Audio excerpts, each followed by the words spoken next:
Okay, hello again. Good evening, everybody. Welcome to another webinar from Expats Portugal.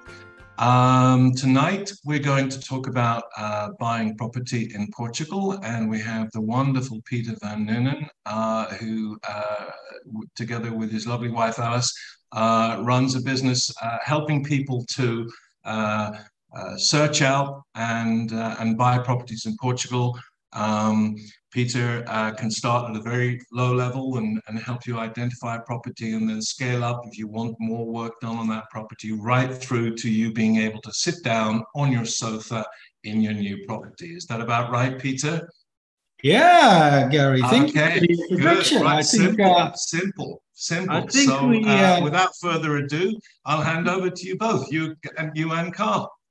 Thank you, Jerry. Thanks very much indeed. This is, of course, a Portugal Calling webinar. Ask anything about buying property in Portugal. And with Pieter, as Jerry said there, of the Portugal Company, with 20 plus years of experience. Let's say good evening to you first, Pieter. How are you? I'm fine. Thank you, Carl. Thank you, Gary, for the nice introduction and the wonderful pitch. I'm doing good, so happy to be here and hope to see a lot of new faces and some familiar faces. So up for a nice webinar tonight. Thank you. Great. It's always interesting talking to you.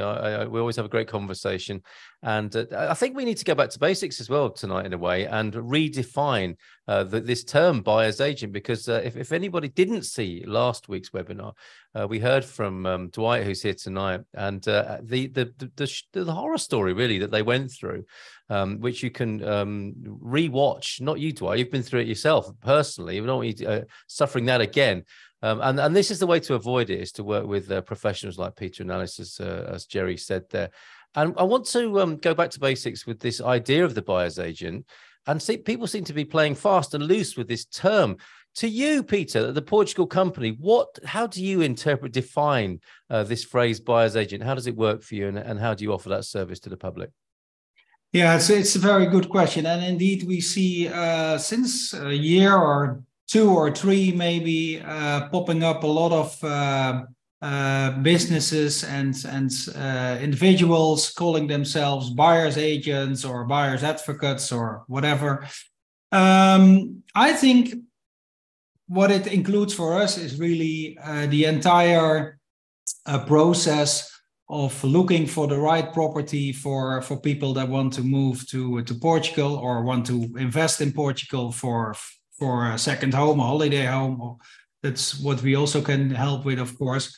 But really, first of all, identify where they want to be in Portugal, what their situation is, what the different regions of Portugal has to offer, and really not just looking only at a property itself and making sure there is a deal at the table. Of course, that's a big part of what a buyer's agent does.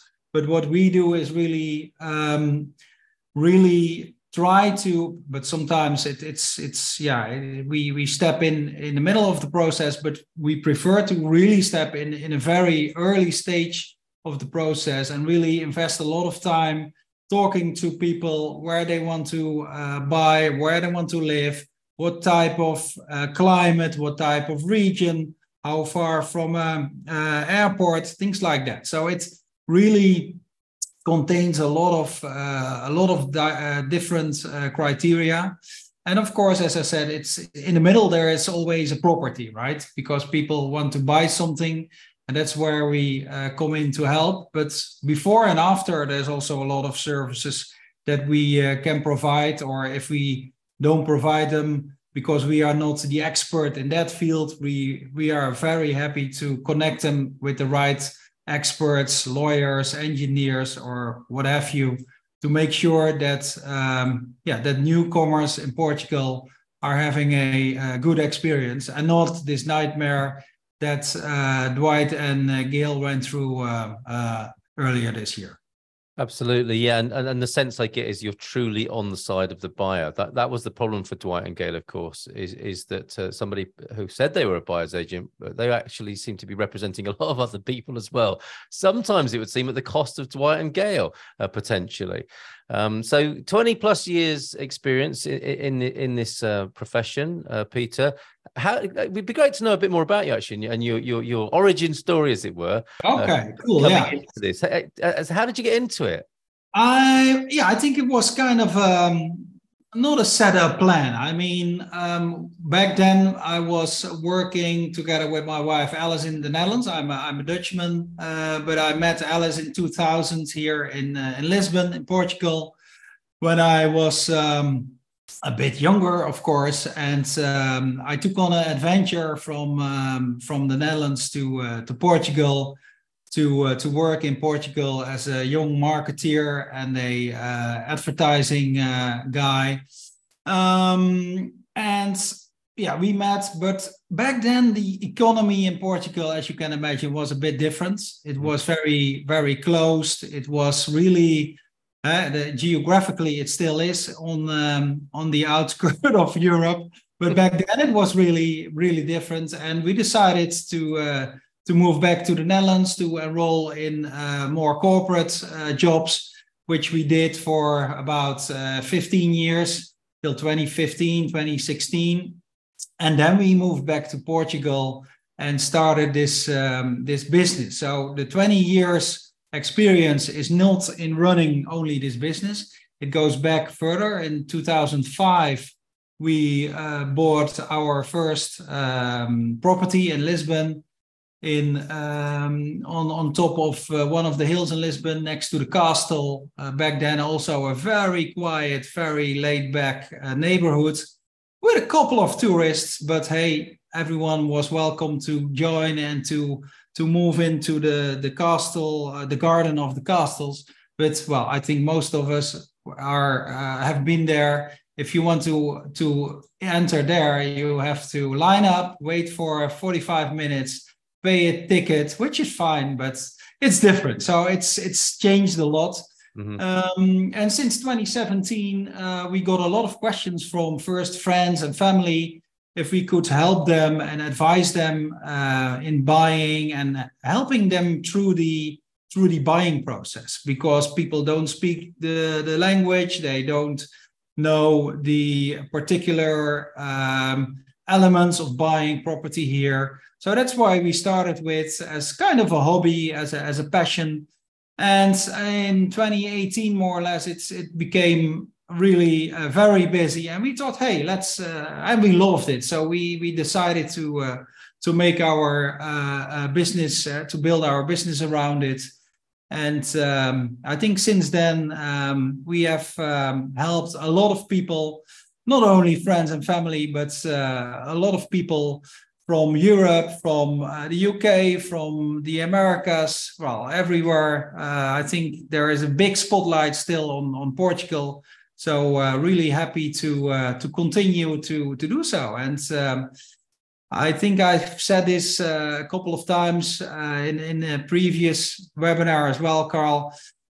We try to focus because Portugal, of course, geographically is not a big country. It's easy to travel from Porto to Lisbon or to the Algarve or to any other region, but we are still happy to do so and really to cover the entire map of Portugal, so to say. So we are happy to enroll in new projects.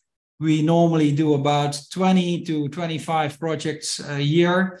We are a small company. It's just myself and Alice, my Portuguese wife.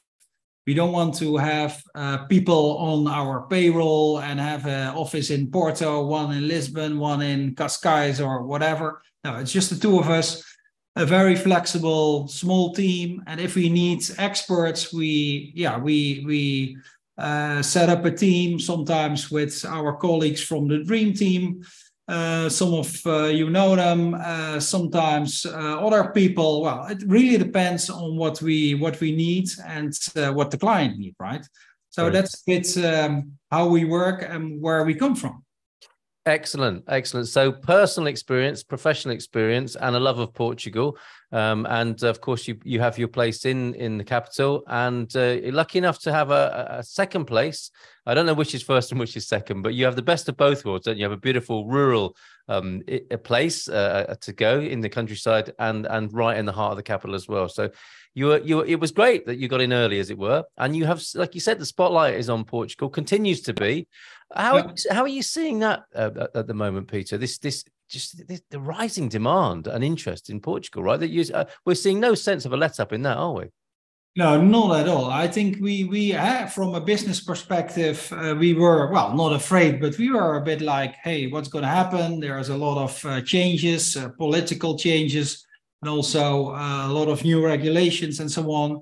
So at the beginning of this year, maybe last part of last year, we were a bit like, okay, let's see what's going to happen in 2023. But, well, it's really, really still very busy. Lots of people still wanting to move to Portugal for various reasons.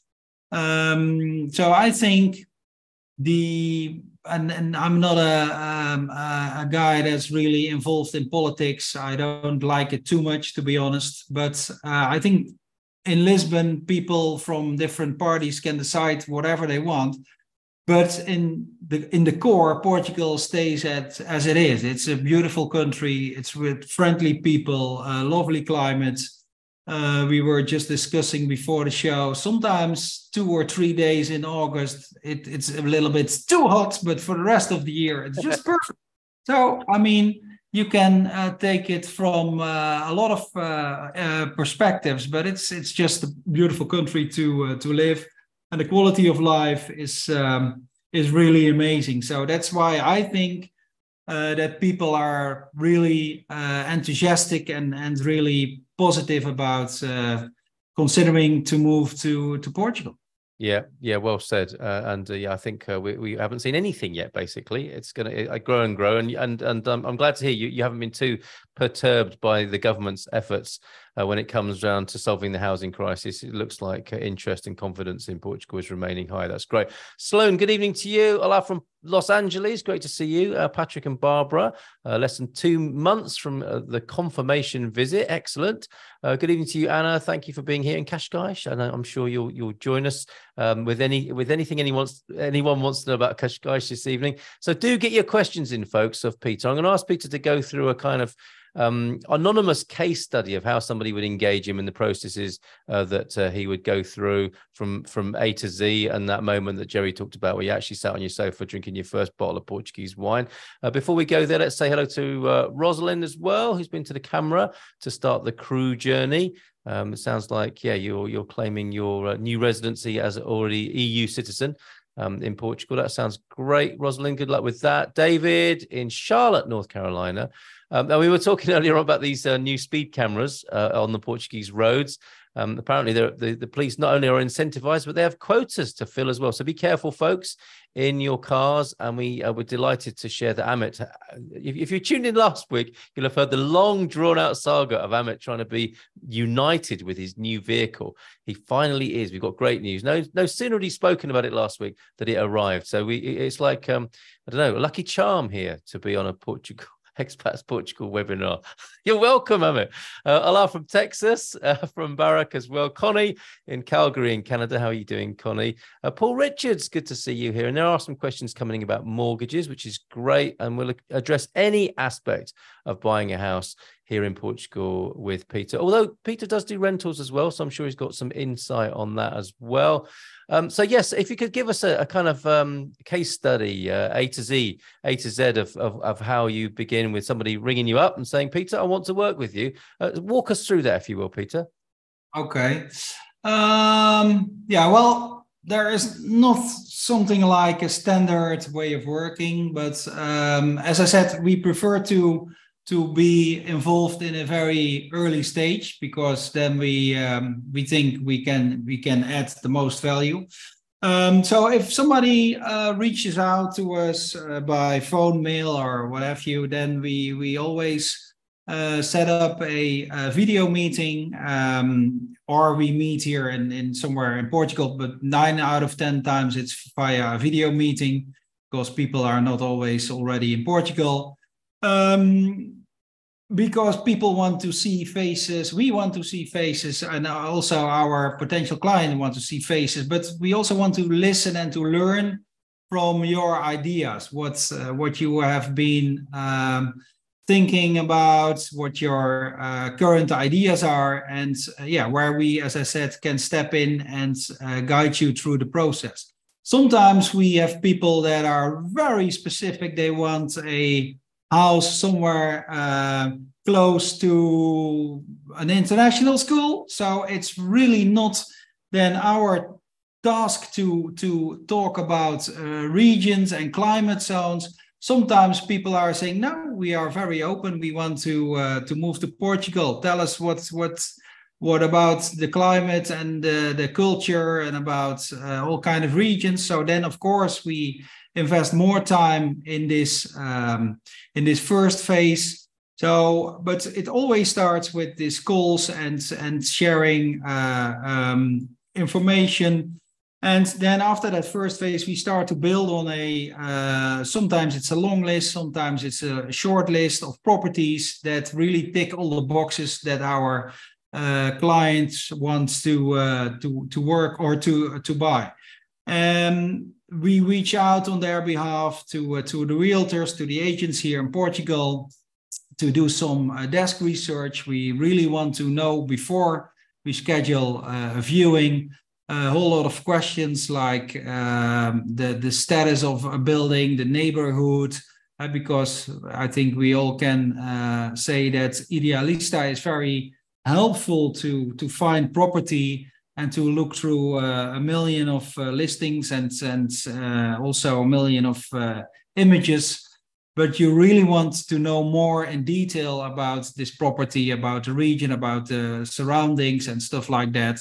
Also about the documentation. And if that all is fine, or at least if we know how that is organized, then we set a next step and we organize viewings. So normally people are looking in the same region, so we can set up 3 to maybe 5 viewings on a specific day.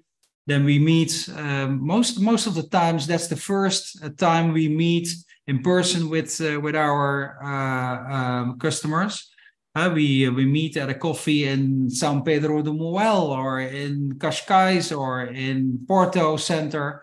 Then we start all those viewings. Well, it's always very nice. It's always very different as well, from a people's perspective, of course, but also from a property perspective. Sometimes it's an apartment in the middle of Lisbon or Porto or another city. And sometimes we are looking at big quintas or herdades in the middle of the Alentejo with 80 hectares hunting estates.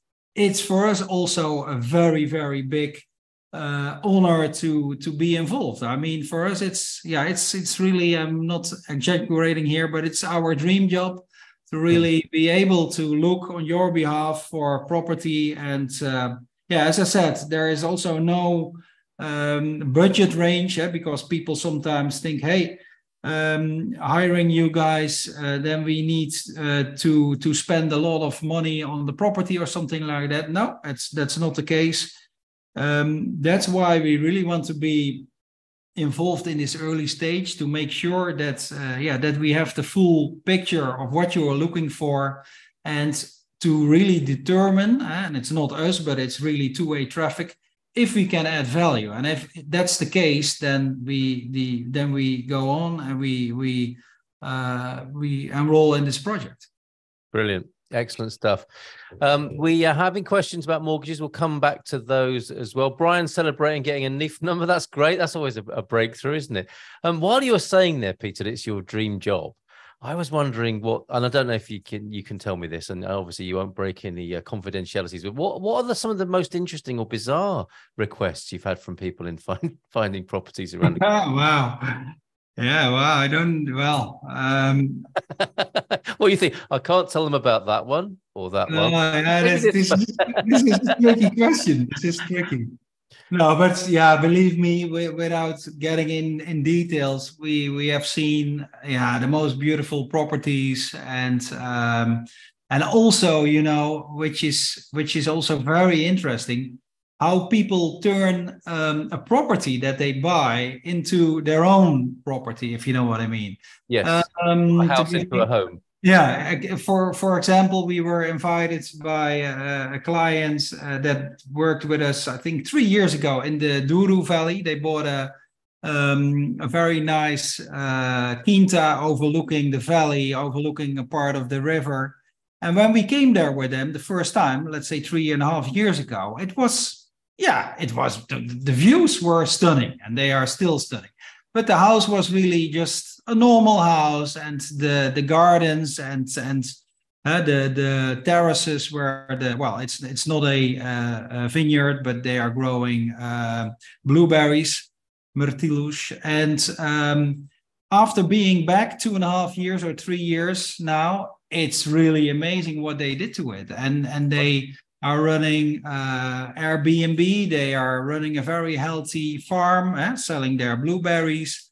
They are fully self-sufficient with solar panels, with a windmill. It's really so beautiful to see how people pick up at a property here in any part of the country, and then turn it into something from themselves. And of course, this is different in a city. If you buy an apartment in a building, it's you can do a lot in the interior, but you can't paint a building pink or orange or what have you. But also there they make it maybe not the apartment, but the environment, the neighborhood. They meet with the locals for coffee.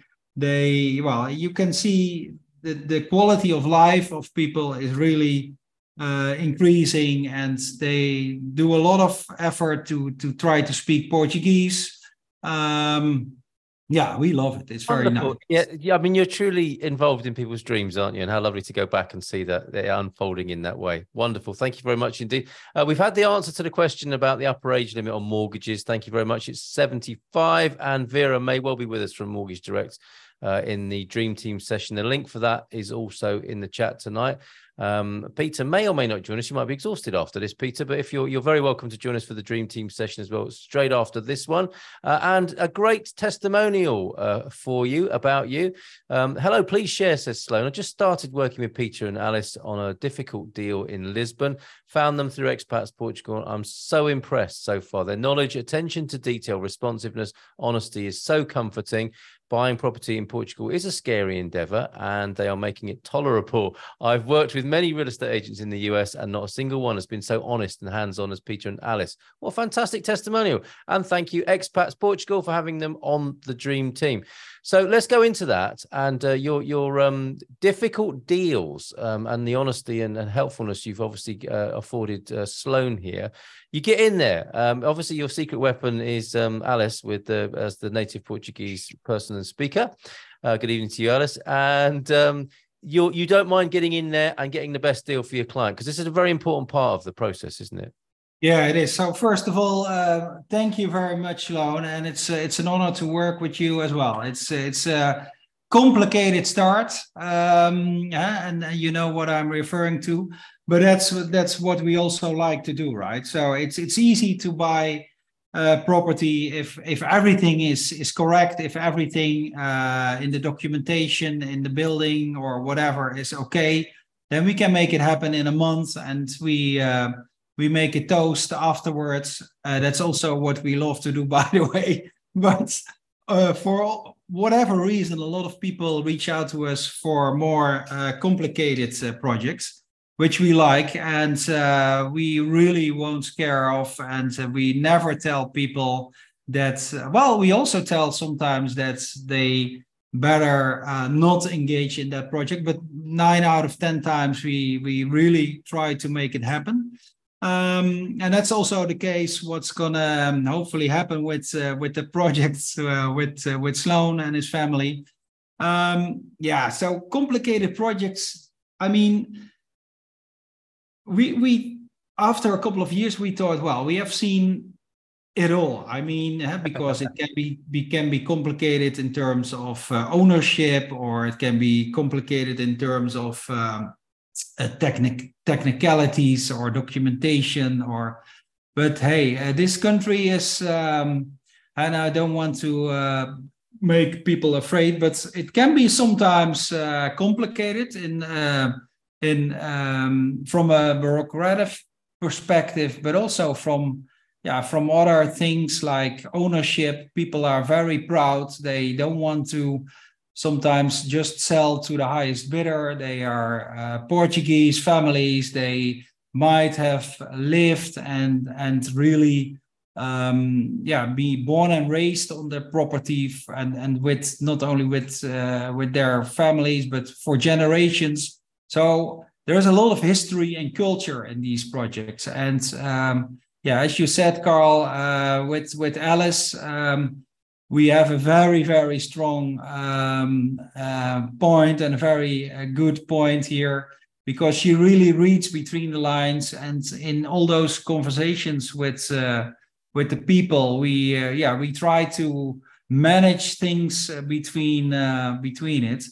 Of course, we always work for our clients, so we are really buyer's agents. But we also sometimes need to step a little bit into the part of the selling party of the vendors, because sometimes they simply don't know, and also their agents, their realtors, they simply sometimes don't know how to change or how to modify documentation, or what the possibilities are. So, and if we do so, we always do in close connection and in collaboration, of course, with our clients, with our buyers, right? So it's hard to say how a project ends, but hey, that's why we are here for. We are happy to jump into it and to work on it. Fantastic. And I will, of course, conclude this evening before we go to some of the themes that people might like to discuss, like particular parts of the country after we finish the recording. But I will ask you to go into the crystal ball territory of where you think the property market in general is going. Before we go there, though, Peter, you know I always do that. Before we go there, any more on the side of the idiosyncrasies of the Portuguese approach to selling and buying property? Very different, I suspect, to the Dutch that you're used to. Alex is, of course, used to it as a Portuguese person. Differences between the Portuguese and the other cultures people are coming from, UK, US, or anywhere else in the world. Anything notable that people should be aware of in the difference in the culture? I think one of the most important things is that you really need to respect the Portuguese culture. You need to be way more patient than in the US or in the UK or in Northern Europe or in other territories. Sometimes, especially with older people and also older properties, you really need to take into account that the documentation part of property is not very well organized. So there we need to step in and to help people to have things registered, like the garage in the backyard or the swimming pool, if you want, or what have you, all kind of outbuildings that are not, they are listed, but they are not registered, right? So that's also something we can help with. So, and people sometimes they think, hey, it's modern country in Europe, everything should be registered, thing should be fine. And if not, it might maybe take 24 hours to get all the documentation.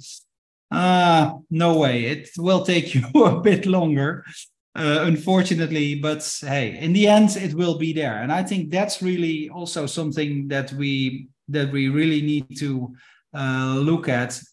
The Portuguese, if they like you to buy their property, they are willing to help you. And of course, they might not be able to speed up the process, because the process is the process, and the bureaucrats at the town hall or at the register or whatsoever, they need to, they are in charge. But it's a really nice process sometimes with working together with the vendors and making sure everything will be all right. It's very nice. That's why this sort of No representation. difference. Yeah, it's different, absolutely, and we've made this distinction, haven't we? It's not necessarily good, bad, or negative. It is different, and that's why it's important to have the representation to know about the things and ask about the things you don't know for yourself. And of course, you can find Pieter, Alice, and the Portugal Company in the business directory of expatsportugal.com. I'll ask him to go into his crystal ball in just a moment, but there are a couple of questions from El Karan. Do you help with buying property and organising installation of a prefab home? This is going to become more popular, isn't it? Prefabricated homes being put on land in Portugal. Any experience with that, Pieter? Yes. So yeah, the answer in short is yes. We do help, and we are familiar with it. As you said in the beginning, Carl, we also own a quinta in the center of Portugal, half an hour south of Lisbon. So we work a lot with a lot of people that want to buy in the central of Portugal, and yeah, there are people also want to. Sometimes they want to engage in renovating an old home or a ruin, or build to something from scratch on, and then maybe for temporary reasons, or maybe later on for tourism reasons, they want to build a prefab home or install a tiny house or something like that. Yeah, so that's not something we do ourselves, but we can connect you with people that are building those houses, or we have connections with them. And of course, it's also something you really need to check with your lawyer if it's really legal to do so. And of course, the regulations are way more easy, way more less complicated, let me put it like that, than building a complete new home.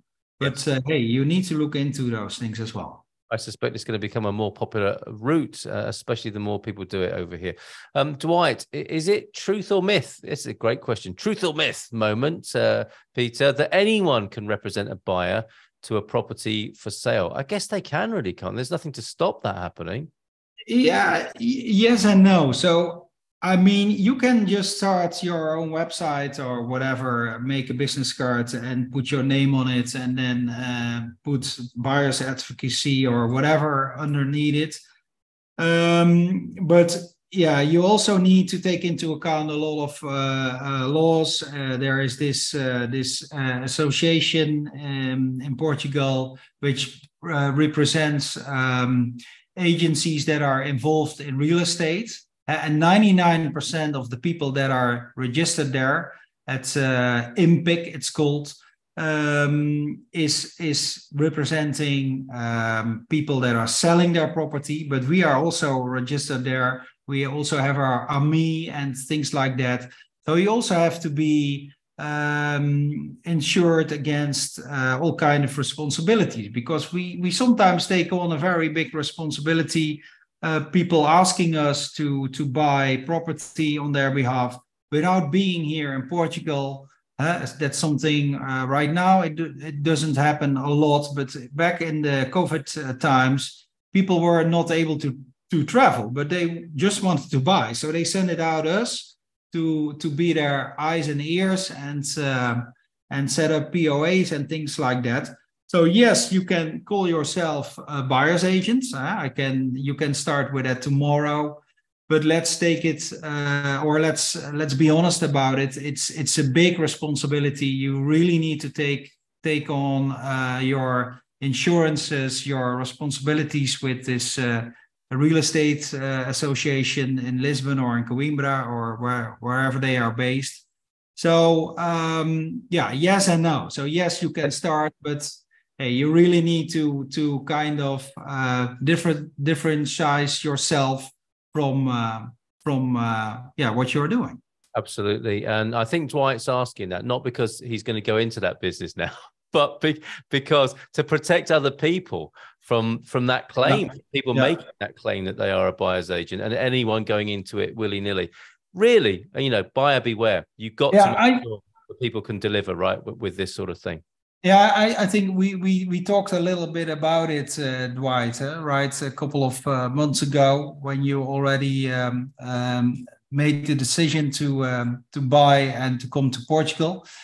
I think the best way to do so, and if you just ask for references, just ask for a couple of case studies, things like that.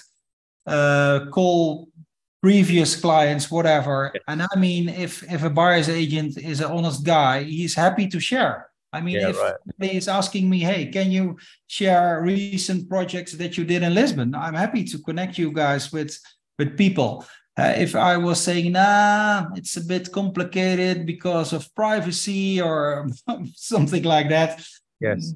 won't be very transparent. No, I think that's not only with buyer's agents. I think that's also with construction companies or with translation companies. Well said, Peter. And we learned this with Dwight and Gail last week. You know, if there are alarm bells ringing, take them seriously and put people on the spot. And I can understand that's difficult when you're working from afar and you've got a big dream. You might override those intuitions and inklings and alarm bells, but perhaps not. So great question on that truth or myth. There's another one.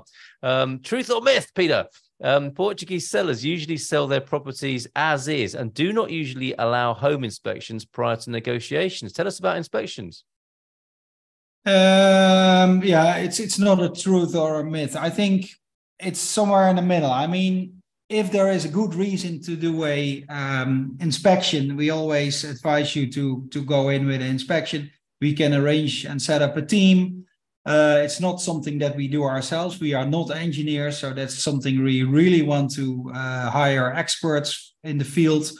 But I think if we are serious and if we are representing serious buyers, most of the times we are able to get an inspection team in. I mean, we explain to people that this is a common thing in the US or in the UK or in northern part of Europe or other parts of the world. So, and people, they don't have the vendors, the sellers, they don't have to be scared about it. I mean, they can see for themselves, right? I mean, they know what they are selling. So I think it's bit by bit becoming not a common thing, not yet, but bit by bit it's really because there are more and more foreign people buying property in Portugal.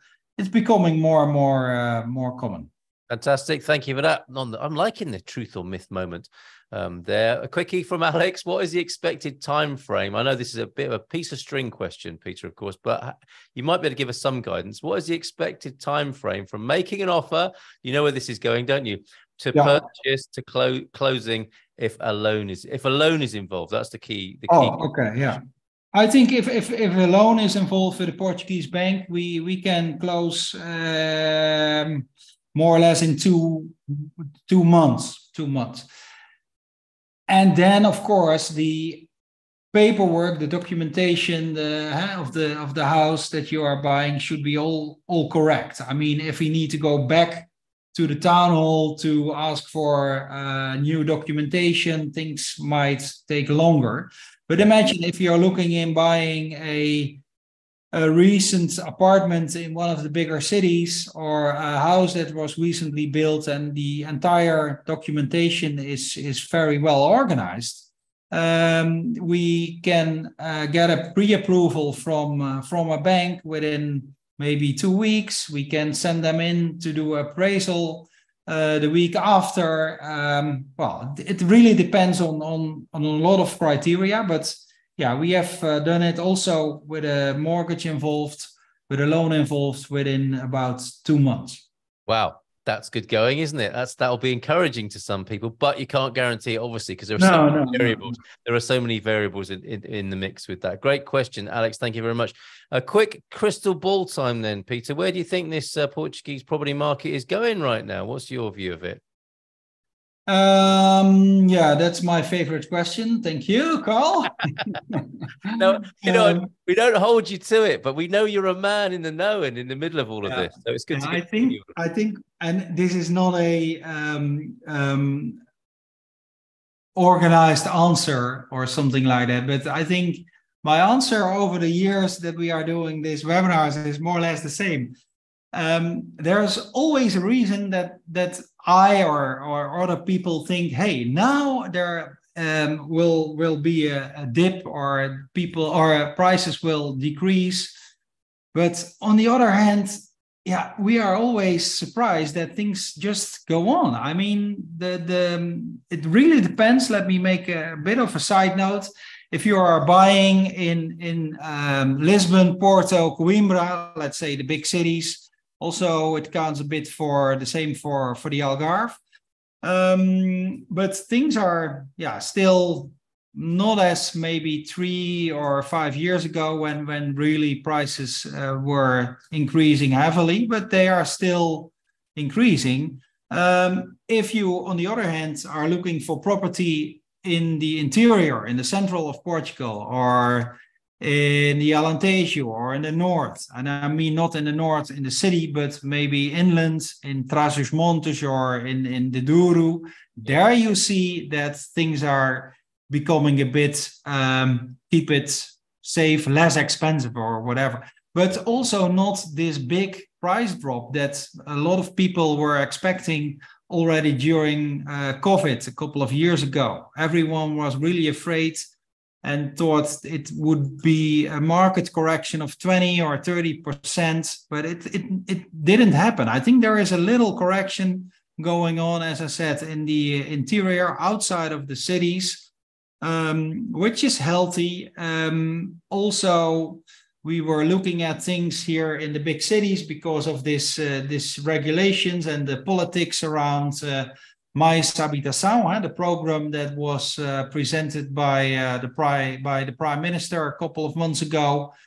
But it's now still on the table. It's still very unclear if that's going to be implemented or not.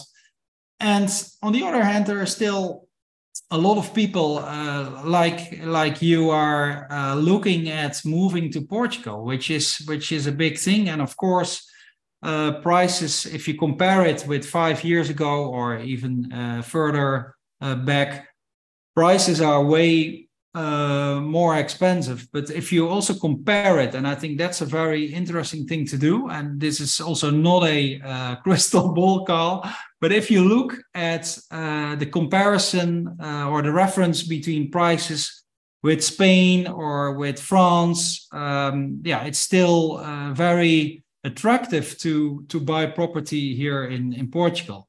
And I think, what's going to happen next? I hope it will kind of stabilize a little bit, that we are not looking at this increase like we had 3 or 5 years ago.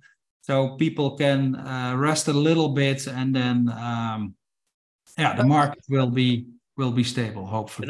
It's not over yet, Peter. I've got a couple more cheeky questions that have just occurred to me that I think people will find fascinating, and you're the best man to ask. Sloan is saying on this matter of the bubble or not, everyone wants to know about price appreciation or bubbles in Portugal. For a lot of us, it's not so important, because when I find the right house in Portugal, says Sloan, it will be my forever home and I won't be selling it. That's a great little comment to add there. Thanks, Sloan, for that. Peter, a couple of cheeky ones then. Hotspot at the moment, where is the most action? Where is the most competitive at the moment in the country? Wow. I don't know. Still? Where is the spot now? I think central Portugal. Yeah, still central Portugal. A lot of demand for... Interesting. Okay. That's the Jerry Lawler effect, I think Gary. Called, isn't it? You must be smiling. No, but I think let's take it. Let's have a look at it. I mean, you can buy a beautiful property with a relatively big plot of land, and I'm not saying 2,000 or 3,000 square meters, but maybe 1 or 2 or even much more hectares or acres for a relatively interesting price. Of course, you need to invest in making it more comfortable, upgraded when it comes to the windows, the heating, which in most of the cases is not available. Maybe a little fireplace, but central heating. But if you then invest maybe another 40 or 60K, you have your own very sustainable little quinta in the middle of Portugal, or in the middle of the Alentejo. It's very very tempting for a lot of people, because people they want to have a bit more space. They don't want to be in the big city. It really depends. But we see a lot of people that are really sharing their dreams to move to a more quiet environment, close to a big city, with all kind of modern and comfortable facilities like universities, international schools, hospitals, even an airport. But they want to live a bit like, I don't know, a bit more romantic if you want. Very good. That's really good insight. I'm going to save the next part of my question for the post-recording session. And that's why it's a really good reason to be here for the webinar itself and join us. Sign up as a premium member and you'll get advanced notification, and you can hang out and have a chat in the lock-in that we have after the webinar, which we'll do in just a moment. So for the time being, Pieter, always great fun talking to you. And lovely to hear Alice in the background there as well. Good evening to you, Alice. And you can find, you can find Pieter and Alice and the Portugal Company, of course, in the Expats Portugal Business Directory. Yeah. Oh, hello. Alice is doing the real work, right? I'm just talking out. Yeah, that's right. I'm doing the easy part. I'm just working for one of my, not only one, but 2 or 3 clients, and I need to see that. Somebody's got to do the work. Someone's got to do the actual real work. Exactly. Thank you so much for being here, both of you. We'll have a few more questions after we pause the recording here. Great job.